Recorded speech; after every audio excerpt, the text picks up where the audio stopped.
গঙ্গোপাধ্যায় বাড়ির বড় কর্তা হাতের খবরের কাগজটা টেবিলের ওপর ছুঁড়ে দিয়ে তার স্ত্রীকে ডেকে বললেন, মেজবউকে একবার ডেকে দাও তো।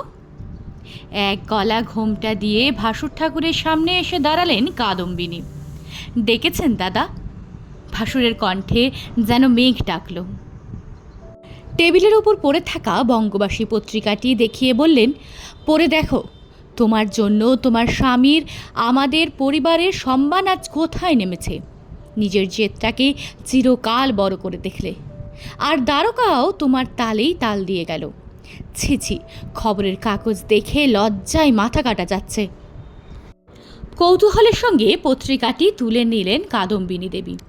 প্রথম পাতাতেই চোখ আটকে গেল, কান মাথা ঝিমঝিম করতে লাগলো রাগে। কি নির্লজ্জ আক্রমণ, কি কুৎসিত কার্টুন! দ্বারকানাথ রূপী এক ভেড়া, তাকে দড়ি বেঁধে ঘোরাচ্ছেন কাদম্বিনী। তার পাশে রসিয়ে রসিয়ে প্রকাশ করা হয়েছে তার খবর। রাত বিরেতে কলে যাওয়ার জন্য তুলনা করা হয়েছে বার বনিতার সঙ্গে। ফিস দিলেই শহরে মিলবে যুবতী ডাক্তারের সেবা। কি নির্লজ্জ ইঙ্গিত! রাগে অভিমানে চোখে জল এলো তার। একটা মেয়ে স্বাধীনভাবে বাঁচবে, ঘর সংসার সামলে পড়াশোনা করবে, তাতে সমাজের এত জ্বালা কিসের? তার স্বামী এতে সমর্থন দিয়েছে বলে এত কুরুচিকর আক্রমণ। আর বাইরে কাকে বলবেন? তার ভাসুর, তার শ্বশুরবাড়ির সকলেই তো অমনটাই ভাবেন। তবে স্বামী পেয়েছেন ভাগ্য করে। নারী উন্নতির ফাঁকা বুলি নয়, মন থেকে বিশ্বাস করেন নারীদের শিক্ষা, নারীদের স্বাবলম্বী হওয়ার প্রয়োজনীয়তা। নিজের স্ত্রীর পাশে সর্বান্তকরণে দাঁড়িয়েছেন সব সময়। দোষ কি কাদম্বিনীর? 1883 খ্রিস্টাব্দে কলকাতা বিশ্ববিদ্যালয় থেকে প্রথম মহিলা স্নাতকের ডিগ্রি লাভ করার পর তিনি চেয়েছিলেন ডাক্তারি পড়তে। বাধা এসেছিল পদে পদে। প্রথমে সমাজ, প্রতিবেশী, আত্মীয় সকলে চমকে উঠেছিল। সে কি, মেয়ে পড়বে ডাক্তারি? সব ছেলেদের মাঝে একা? শরীর নিয়ে শিক্ষা, ইজ্জত থাকবে সেখানে? সমাজ কি বলবে? চারিদিকে নেতিবাচক কথার মাঝে সায় দিলেন বাবা, তুই ডাক্তারি পড়, সমাজের ফালতু কথায় কান দিস না। মহিলা ডাক্তার খুব দরকার এই পোড়া দেশের। এরা ধর্ম ধর্ম ধরে বসে থেকে বাড়ির মেয়েদের পুরুষ ডাক্তার দেখাবে না, আবার মেয়েদের ডাক্তারও হতে দেবে না। মাঝখান থেকে মরবে ঘরের মেয়েগুলো। ডাক্তারি পড়ার সময়ও নানা অসুবিধা ছিল। ছাত্রদের তার প্রতি আগ্রহ যেমন ছিল, টিপ্পণীও ভেসে আসত সময় সময়। সে যেন অন্য গ্রহের জীব। সে প্র্যাকটিক্যাল ক্লাস কিভাবে করবে? স্টুডেন্টরা পরস্পরের শরীর চেক আপ করে, কাদম্বিনীর ক্ষেত্রে কি হবে? সেই সময় এগিয়ে এলেন এক শিক্ষক, দাড়ি গোফলা ঋষিতুল্য চেহারা।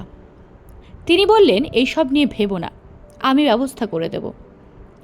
যে কোনো প্রয়োজনে এগিয়ে আসতেন তিনি, উৎসাহ দিতেন।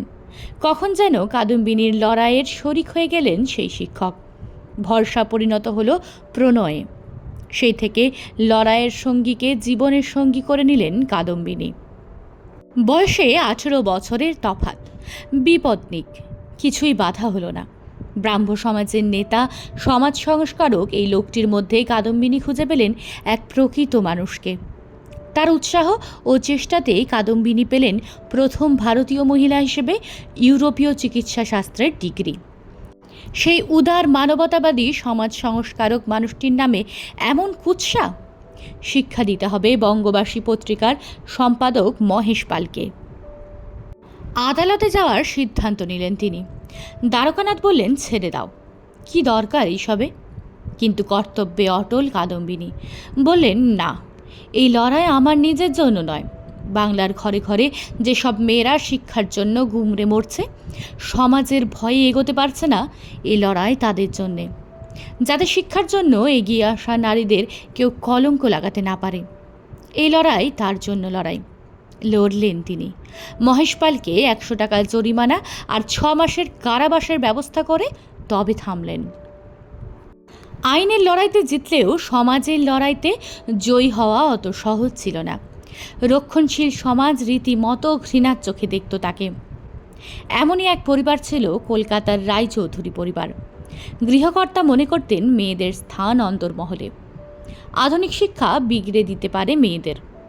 সেই পরিবারের আদরের কন্যার সন্তান সম্ভবা মেয়েকে নিজের কাছে আনিয়ে রাখলেন। একদিন রাত্রে প্রসব বেদনা উঠল, ধাইমা বলা ছিল, কিন্তু পরিস্থিতি জটিল হয়ে উঠল। মেয়ে তখন যন্ত্রণায় কাতরাচ্ছে। পরিবারের চিকিৎসকের ডাক পড়ল। তিনি পর্দার বাইরে বসে শুনে শুনে নিদান দিতে শুরু করলেন। ধাই সুবিধা করতে পারলেন না।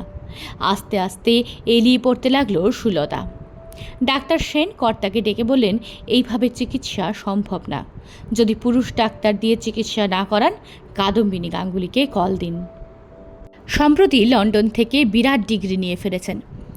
একটু ইতস্তত করে কর্তা বললেন, এই রাত্রে তিনি আসবেন, সমাজ কি বলবে তাকে? ঝংকার দিয়ে উঠলেন ডাক্তার সেন, সমাজ বলতে তো আপনাদের মতো গোঁড়া লোকেরা। আধুনিক পৃথিবীতে তাদের মতামতের কোনো দাম নেই শিক্ষিতদের কাছে। আপনারা এবার মুখ বন্ধ রাখুন, মেয়েটাকে আগে বাঁচান। লজ্জা, সংস্কার, ঐতিহ্যের অহংকার চেপে রেখে রায়চৌধুরী বাড়ির গাড়ি গিয়ে দাঁড়ালো কাদম্বিনীর দ্বারে। কাদম্বিনী জানতেন এই রক্ষণশীল পরিবারটিকে। গাঙ্গুলিদের সমাজচ্যুত করার জন্য তারা খুবই সচেষ্ট ছিলেন। সেই পরিবার আজ তার শরণাগত। মুহূর্তে তৈরি হলেন তিনি। গাড়িতেই শুনে নিলেন কেস হিস্ট্রি। তৈরি হলেন মনে মনে। আজ তার আসল পরীক্ষা। রায়চৌধুরী বাড়িতে সেদিন জমে মানুষে টানাটানি। খুব ক্রিটিক্যাল কন্ডিশন, পেশেন্ট খুব খারাপ অবস্থায়।